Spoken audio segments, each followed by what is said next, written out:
Hello friends, स्वागत है आप सभी का आपके अपने YouTube channel study session with H में।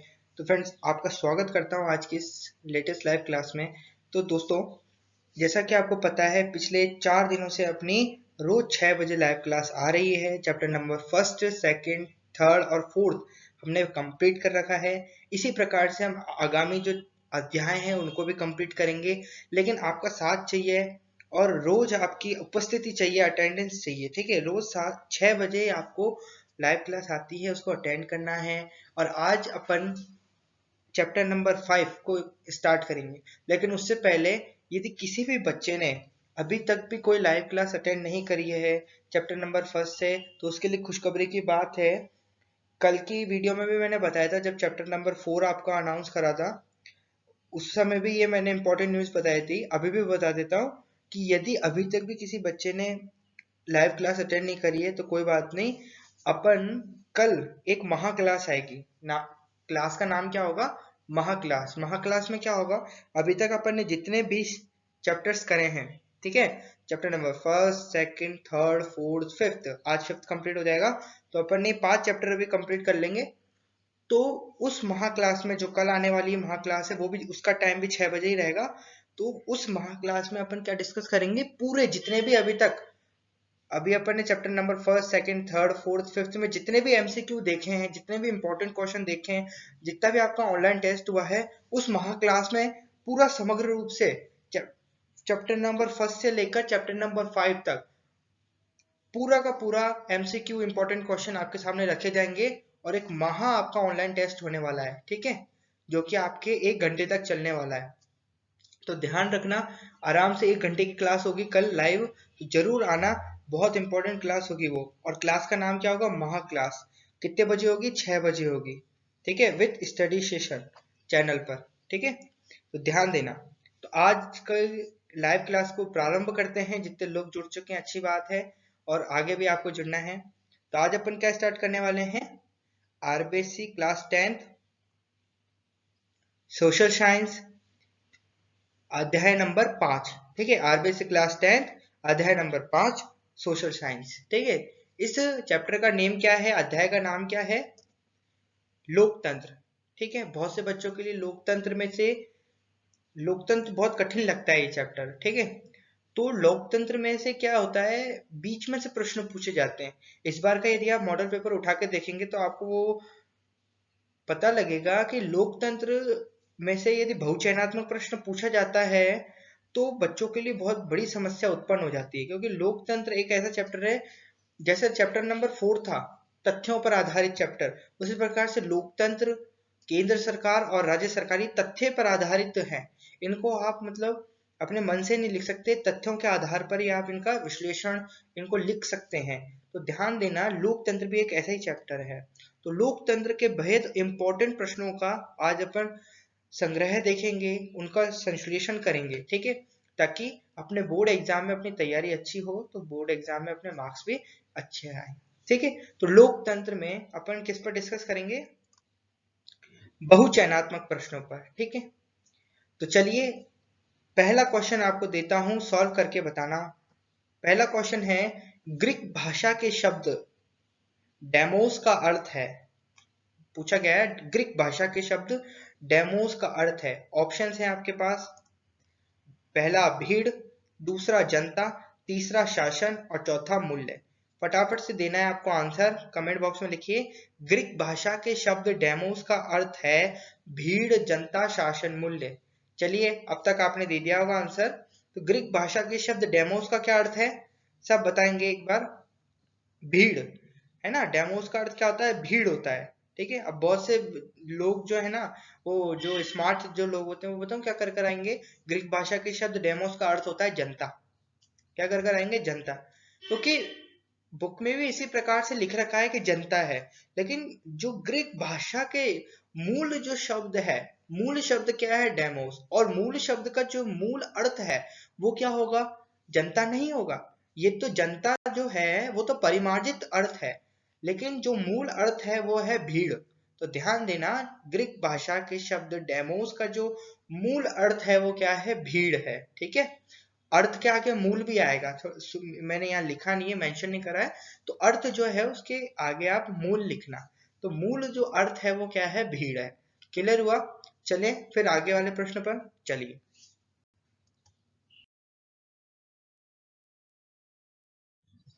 हाँ, तो नेक्स्ट जो क्वेश्चन है वो आपकी स्क्रीन पर ये रहा। ग्रीक भाषा के शब्द क्रेटिया का अर्थ है।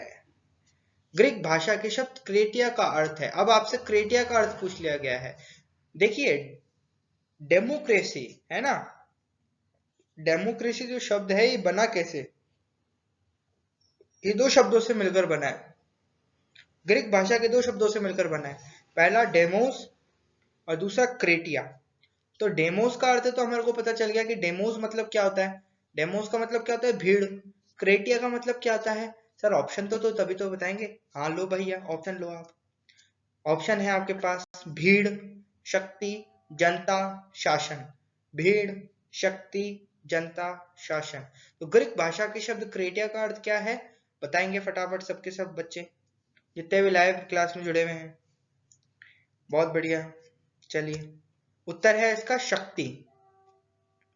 क्या है उत्तर इसका? शक्ति। तो ग्रीक भाषा के शब्द क्रेटिया का क्या अर्थ होगा? शक्ति। अच्छा, अब मुझे बताओ, डेमोस और क्रेटिया दोनों को मिलाकर क्या बनता है? डेमोक्रेसी। तो जो डेमोक्रेसी शब्द है उसका अर्थ क्या हुआ, सोच के बताओ, कमेंट बॉक्स में लिखो। सब ऑफलाइन जितने बच्चे देख रहे हैं वो भी लिखेंगे, और ऑनलाइन जो भी मेरे साथ लाइव में जुड़े हुए हैं वो भी लिखेंगे। क्या लिखेंगे? डेमोस मतलब, तो डेमोक्रेसी जो शब्द है वो दो शब्दों से मिलकर बना है, पहला डेमोस और दूसरा क्रेटिया। डेमोस का मतलब होता है भीड़, क्रेटिया का मतलब होता है शक्ति।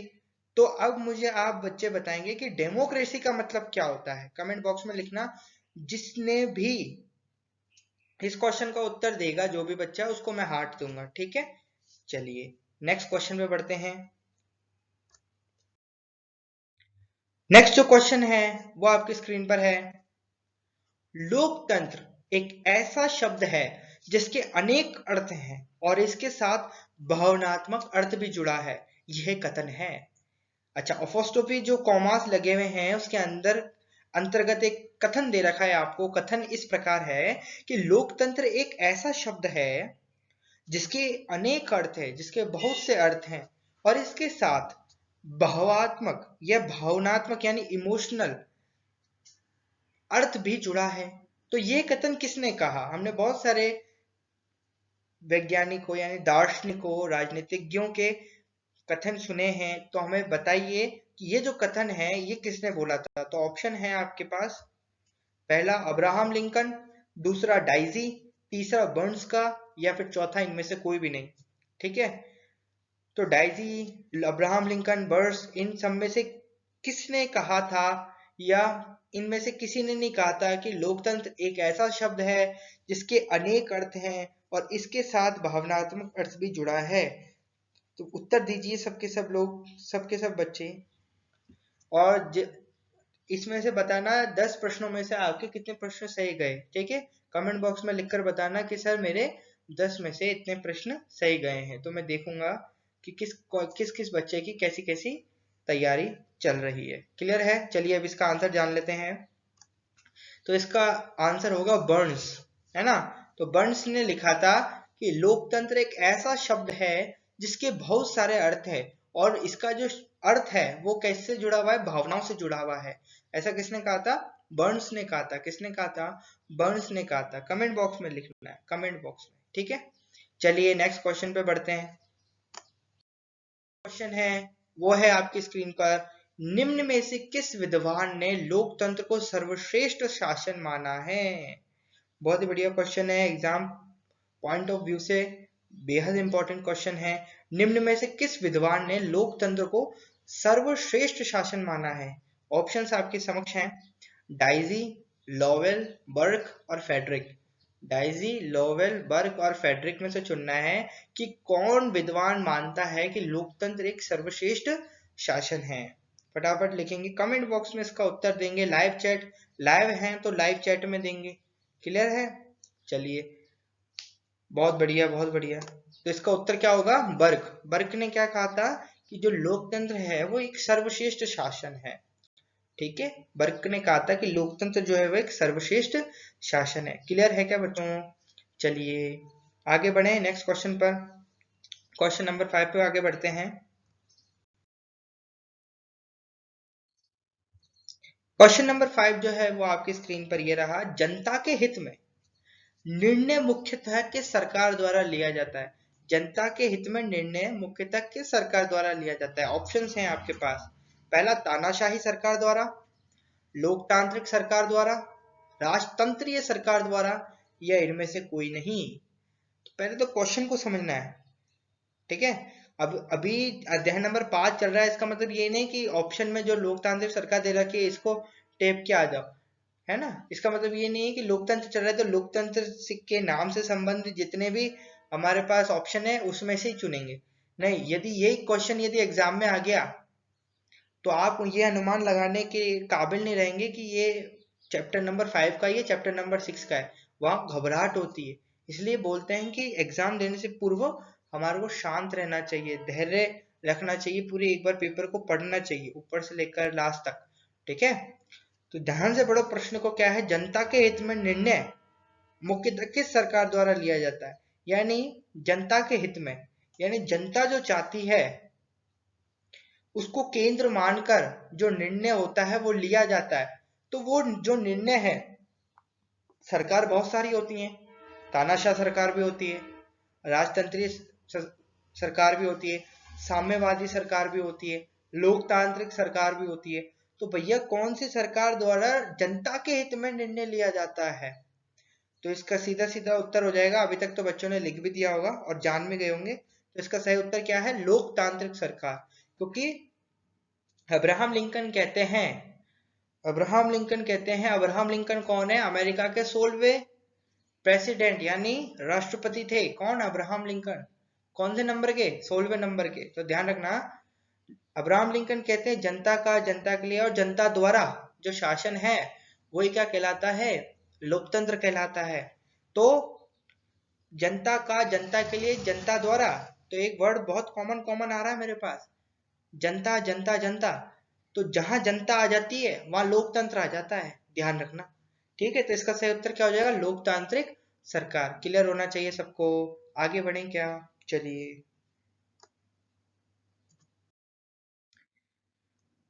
नेक्स्ट जो क्वेश्चन है वो आपकी स्क्रीन पर क्वेश्चन नंबर 6 है। निम्न में से जनता का शासन है। बहुत बढ़िया और बहुत सरल क्वेश्चन है। इसका जवाब तो मुझे अभी चाहिए, ऑप्शन दूंगा ही नहीं मैं इसका, आपको अभी लिख देना है बस कमेंट बॉक्स में।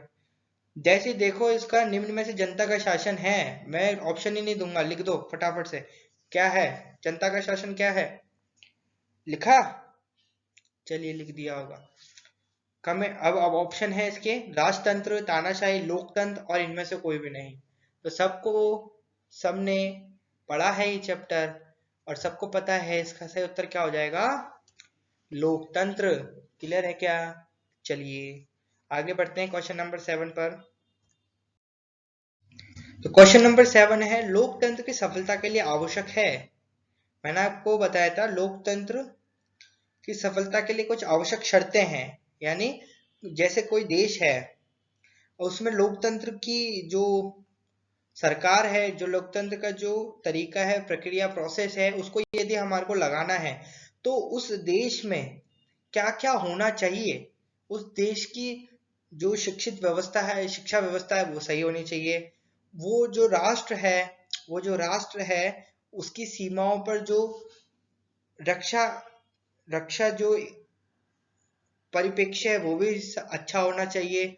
मेडिकल फैसिलिटी अच्छी होनी चाहिए, जनता सही होनी चाहिए। तो इस प्रकार की जो शर्तें होती है वहीं सफलता पाता है लोकतंत्र, है ना। तो कुछ शर्तें थी, कुछ गुण थे, तो उनको अपन ने देखा था। तो ऑप्शन में आपको बताना है कि वो कौन कौन से हैं। पहला, जनमत का निर्माण, सामाजिक न्याय की स्थापना, शिक्षित तथा जागरूक जनता और उपरोक्त सभी। तो बताइए इसका उत्तर क्या होगा? द उपरोक्त सभी, है ना। सबके सभी ऐसे लग रहे हैं। जनमत का निर्माण होना चाहिए, ठीक है, सामाजिक न्याय की स्थापना होनी चाहिए, शिक्षित तथा जागरूक जनता होनी चाहिए, उपरोक्त सभी। ठीक है, अब अपना 8th जो क्वेश्चन है उस पर चलते हैं। 8th क्वेश्चन आपके समक्ष है, जर्मनी में लोकतंत्र को अधिनायक तंत्र में बदला। बहुत बढ़िया और बहुत इंपॉर्टेंट क्वेश्चन है, very very very important question. Germany में लोकतंत्र को अधिनायक तंत्र में बदला, किसने बदला? ऑप्शन है हिटलर ने बदला, दूसरा किम जॉन ने बदला, तीसरा स्टालिन ने बदला, या पॉट पॉल ने बदला। बताइए। तो आंसर हो जाएगा इसका जर्मनी से तो रिलेटेड एक ही बंदा है, कौन? हिटलर। ठीक है, तो हिटलर ने बदला था। नेक्स्ट क्वेश्चन 9th है, द्वितीय विश्व युद्ध के बाद पूर्वी यूरोप में लोकतंत्र के अंत का कारण था। ऑप्शन भ्रष्टाचार, अशिक्षित जनता, आर्थिक व्यवस्था, इनमें से कोई भी नहीं। बताइए। द्वितीय विश्व युद्ध के बाद, विश्व युद्ध के बाद क्या होता है किसी देश में? क्या होता है? उसकी आर्थिक व्यवस्था खराब हो जाती है ना? तो बताइए 90 का आंसर क्या हो जाएगा? आर्थिक व्यवस्था। है ना? कोई देश द्वितीय विश्व युद्ध के बाद क्या होता है कि है ना, कोई देश क्या हो जाता है, लूट लिया जाता है। तो क्या होता है सामान्यतः, वो उसमें से जो आर्थिक व्यवस्था होती है वो तितर बितर हो जाती है, तो उसकी जो सरकार है स्वाभाविक तौर पर वो भी खत्म हो जाएगी। तो इस प्रकार से जो असफलता का जो कारण था, ये अंत था, वो लोकतंत्र का क्या था? आर्थिक व्यवस्था। और जो 10वां और लास्ट क्वेश्चन है आपके समक्ष स्क्रीन पर है, लोकतंत्र के विपक्ष में सही तर्क है। लोकतंत्र के विपक्ष में सही तर्क है। ऑप्शंस है उदासीन मतदाता, राजनीतिक दलों का दुष्प्रभाव, अनुत्तरदायी शासन प्रणाली, उपरोक्त सभी। तो इसका सही उत्तर क्या हो जाएगा, सब बताएंगे।